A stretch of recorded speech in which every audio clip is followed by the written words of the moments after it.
আসসালামু আলাইকুম। আজ আরেকটি রেসিপি নিয়ে আমি আপনাদের মাঝে হাজির হয়ে গেলাম। আজ তৈরি করে দেখাবো জাউ রান্না।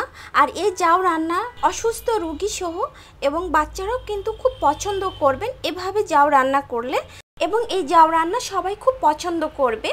আর এদিকে আমি এরকম পাকা কাঁঠাল নিয়েছি। এই কাঁঠালটা কিন্তু জাউতে খেতে দারুণ লাগবে। আমি একটু সরিষার তেল হাতে মেখে এবার কাঁঠালটা আমি ভেঙে নেব।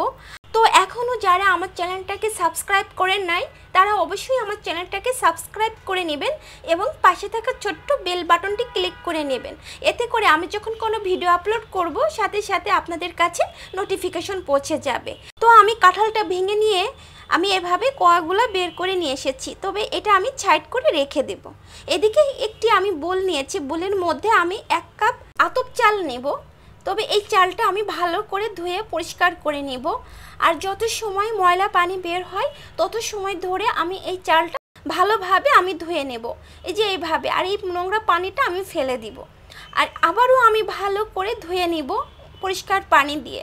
তো দেখলেন তো কত সুন্দরভাবে আমার এই চালটা ধোয়া হয়ে গেছে।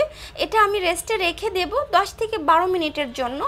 তারপরে আমি এটা রান্না করে নিব, কারণ এটা যদি আমি 10 থেকে 12 মিনিট ভিজিয়ে রাখি তাতেও কিন্তু জাউটা রান্না কিন্তু অনেক সফট হবে। তো এদিকে আমি একটি ফ্রাই প্যান নিয়েছি। ফ্রাই প্যানের মধ্যে আমি 6 কাপ পানি অ্যাড করব। যেহেতু 1 কাপ আমি চাল নিয়েছি, এর কারণে আমি 6 কাপ পানি অ্যাড করেছি।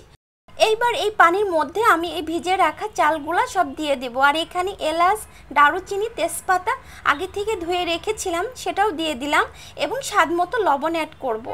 এইবার আমি নেড়ে চেড়ে নেব যাতে পাতিলের তলা থেকে না লেগে যায়, এই কারণে আমি বারবার নেড়ে চেড়ে নেব। আর এই জাউটা কিন্তু বেশি শক্তও হবে না বা চাল চালও থাকবে না, ঠিক এইভাবে কিন্তু জাউটা রান্না করে নিতে হবে।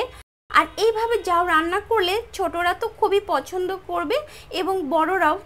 আর এই জাউ খেতে কিন্তু দারুণ লাগে আমি যেভাবে জাউটা রান্না করেছি। তো দেখলেন তো কত সহজে জাউ রান্না আমার হয়ে গেছে অলমোস্ট। এবার আমি একটি সার্ভিং প্লেটে সার্ভ করে নিচ্ছি। দেখলেন তো কত সহজে আমার এই জাউ রান্না হয়ে গেল। এবার কিছু কাঁঠালের কোয়া দিয়ে আমি একটু ডেকোরেশন করে নিচ্ছি। আর এই জাউ রান্না ঠান্ডা ঠান্ডা পরিবেশন করতে কিন্তু দারুণ লাগে কাঁঠাল দিয়ে। সকালের নাস্তা বা বিকালের নাস্তাতে কিন্তু জাউ রান্না খেতে দারুণ লাগে। আর এই জাউটা দেখেন কত সফট হয়েছে।